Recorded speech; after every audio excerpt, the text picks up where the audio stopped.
how about we read Frog and Toad again, okay? So I'm going to read the next stories in our Frog and Toad book that some friends have loaned me. So here's the story called A Lost Button. Toad and Frog went for a long walk. They walked across a large meadow. They walked in the woods. They walked along the river. At last, they went back home to Toad's house. "Oh, drat," said Toad. "Not only do my feet hurt, but I have lost one of the buttons on my jacket." Can you see? See where he's lost the button on his jacket right there? Oh, dear. Poor Toad. "Don't worry," said Frog. "We'll go back to all the places where we walked. We will soon find your button." They walked back to the large meadow. They began to look for the button in the tall grass. Can you see them looking for the button in the tall grass there? "Here is your button," cried Frog. "That is not my button," said Toad. "That button is black.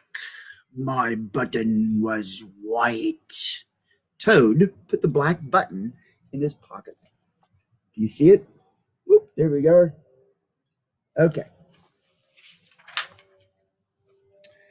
A sparrow flew down. "Excuse me," said the sparrow. "Did you lose a button? I found one." "That is not my button," said Toad. Do you see the sparrow? "That button has 2 holes. My button has 4 holes." Toad put the button with 2 holes in his pocket. He stuffed them in his pocket. They went back to the woods and looked on the dark paths. "Here is your button," said Frog. "That is not my button," cried Toad. "That button is small. My button is big." Toad put the small button in his pocket. Can you see that? There they are. A raccoon came out from behind a tree. "I heard that you were looking for a button," he said. "Here is one that I just found." "That is not my button," wailed Toad.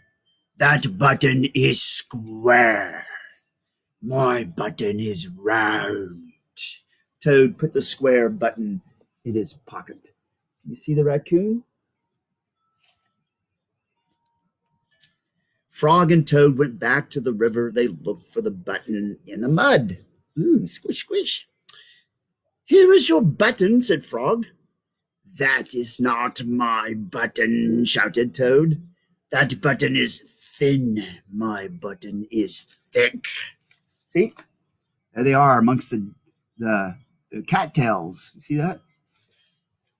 Have you ever been to a pond or a lake where there's muddy banks and there's all those cattails? That's what they were at. Toad put the thin button in his pocket.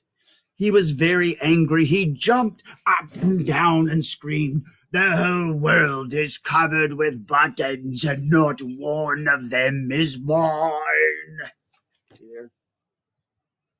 Have you ever done that when you can't find something, you throw a fit and jump up and down and stomp? Toad ran home and slammed the door. There, on the floor, he saw his white, 4-holed, big, round, thick button.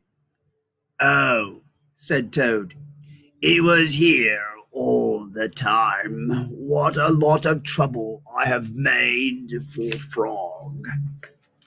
Toad looked at all the buttons. Oops, wait.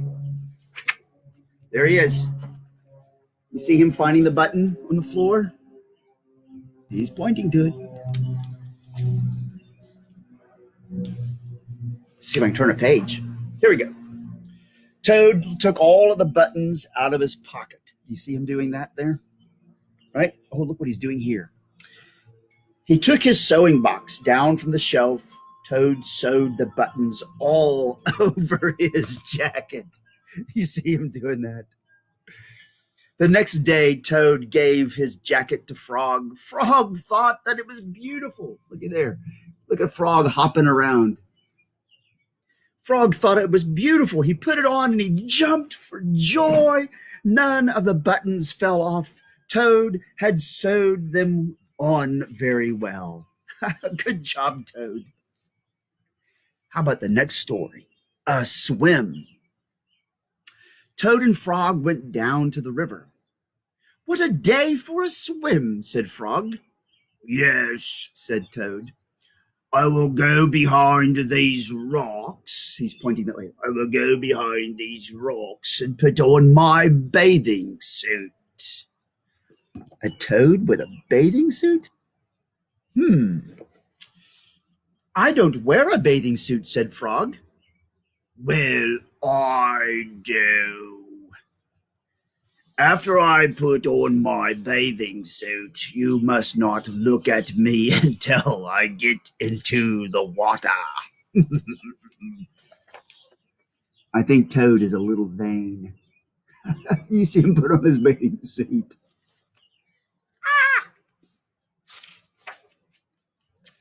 Why not? Asked Frog. Because I look funny. That is why, said Toad. Frog closed his eyes when Toad came out from behind the rocks. Toad was wearing his bathing suit. Don't peek, he said. There's Frog hiding his eyes like a good friend. Frog and Toad jumped into the water. They swam all afternoon. Frog swam fast and made big splashes. Toad swam slowly and made smaller splashes. You see them splashing as they swim?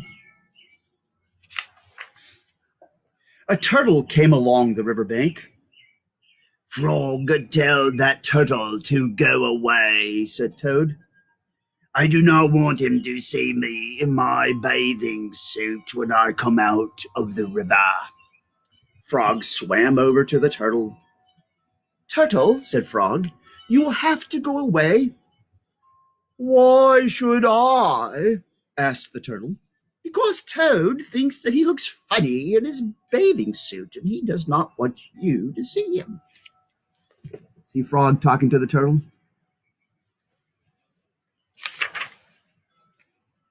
Some lizards were sitting nearby. Does Toad really look funny in his bathing suit? They asked. A snake crawled out of the grass. If Toad looks funny in his bathing suit, said the snake, then I, for one, want to see him. You see the lizards? And there's the snake. We want to see him, said the dragonflies. Do you see the dragonflies? Me too, said a field mouse. I have not seen anything funny in a long time. You see the mouse? Poor Toad. He's going to have an audience, and he's very bashful. Frog swam back to Toad.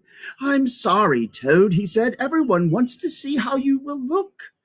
Then I will stay right here until they go away, said Toad. The turtle and the lizards and the snake and the dragonflies and the field mouse all sat up on the riverbank. They waited for Toad to come out of the water. Please, cried Frog, please go away. But no one went away. Toad was getting colder and colder. He was beginning to shiver and sneeze. I will have to come out of the water, said Toad. I'm catching a cold. You see everybody watching Toad? Toad climbed out of the river. The water dripped out of his bathing suit and down on his feet. There he is. The turtle laughed. The lizards laughed. The snake laughed. The field mouse laughed. The frog laughed. There they are. Do you see them laughing? They're all laughing. What are you laughing at, Frog? Said Toad. I'm laughing at you, Toad, said Frog, because you do look funny in your bathing suit. Of course I do, said Toad. Then he picked up his clothes and he went home. Well, maybe we have time for one more. The letter. Toad was sitting on his front porch. Frog came along and said, What is the matter, Toad? You are looking sad. You see him on the front porch? Yes, said Toad. This is my sad time of day. It is the time when I wait for the mail to come. It always makes me very unhappy. Do you have a sad time of day? Why is that? Said Frog. Because I never get any mail, said Toad. Not ever? Said Frog. No, never, said Toad. See, there's Toad on his front porch, all sad. No one has ever sent me a letter. Every day my mailbox is empty. That is why waiting for the mail is a sad time for me. Frog and Toad sat on the porch, feeling sad together. There's the mailbox. Then Frog said, I have to go home now, Toad. There is something that I must do. Frog hurried home. Actually, he probably hopped home, right? He found a pencil and a piece of paper, and he wrote on the paper. What do you think Frog is up to? Frog's a pretty good friend. I think I have an idea. He put the paper in an envelope, and on the envelope he wrote, A letter for Toad. Frog ran out of his house. He saw a snail that he knew. Snail, said Frog, please take this letter to Toad's house and put it in his mailbox. Sure, said the snail. Right away. Do you know how fast snails are? I imagine they talk very, very slow. Then Frog ran back to Toad's house. Toad was in bed taking a nap. Toad, said Frog, I think you should get up and wait for the mail some more. No, said Toad.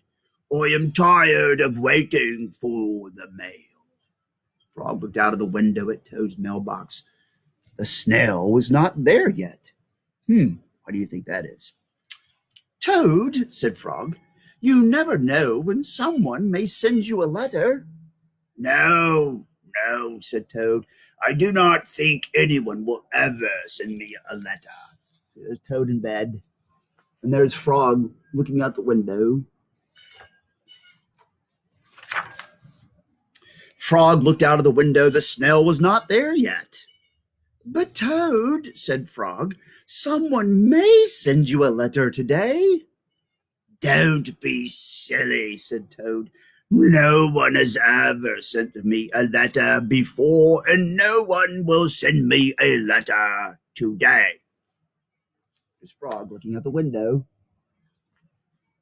Frog looked out the window. The snail was still not there. Frog, why do you keep looking out of the window? Asked Toad. Because now I'm waiting for the mail, said Frog.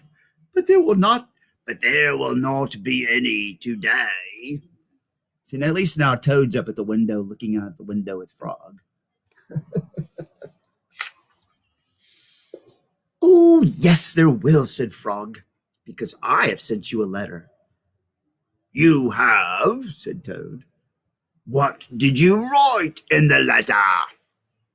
Frog said, I wrote, Dear Toad, I am glad that you are my best friend, your best friend, Frog. You see them on the porch looking? And there they are, they're looking for the mail. Oh, said Toad, That makes a very good letter. Then Frog and Toad went out onto the front porch to wait for the mail. They sat there feeling happy together. Frog and Toad waited a long time. 4 days later, snails move really slow. 4 days later, the snail got to Toad's house and gave him the letter from Frog. Toad was very pleased to have it. There he is. That is so funny. Aha! There we go. I hope you kids have a great night. Sleep good. See you tomorrow.